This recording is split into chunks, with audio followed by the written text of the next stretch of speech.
5 વર્ષ સુધી તમારા ઘેર દીવો ચાલુ રહે ને એવો દીવો બનાવીને હું તમને બતાવું. તો તેના માટે આપણે સામગ્રી લીધી દીધી છે. રાતે તમે લાઇટ ચાલુ રાખો છો તો તમારું બિલ પણ વધારે આવતું હશે. તો આ દીવો તમે સળગાવીને મૂકી રાખશો રાત્રે તો આખી રાત તમારો દીવો ચાલુ ને ચાલુ રહેશે ને તમારે લાઇટ બિલ બહુ આવે નહીં. તો તેના માટે આપણે સરસોનું તેલ લીધું છે, પછી ચોખા લીધા છે ને સ્ટીક લીધી છે. આ સ્ટીક તો દરેકના ઘેર હોય જ. અને આપણે પાણી લીધું છે. તો આપણે ગિલાસની અંદર અડધી ગ્લાસ આપણે ચોખા નાખી દેવાના છે. તો આપણે ચોખા અંદર નાખી દઈએ તો અડધી ગ્લાસ થઈ ગયા છે.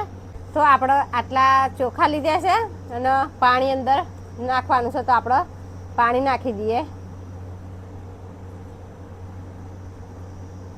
તો પાણી અંદર આપણે નાખી દીધું છે ને હવે સરસોનું તેલ અંદર આપણે નાખી દઈએ છીએ.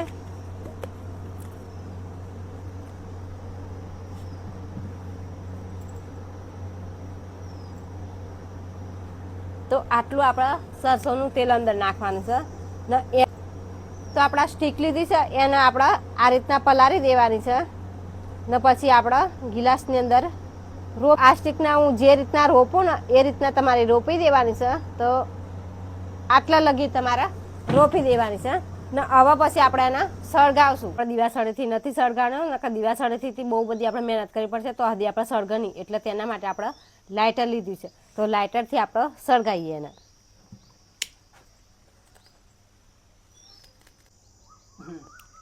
તો આપણો દીવો સળગ્યો.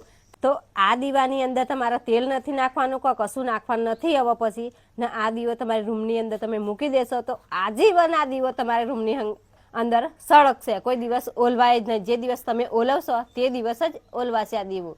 તો વિડીયો ગમે તો લાઈક કરજો અને શેર કરજો.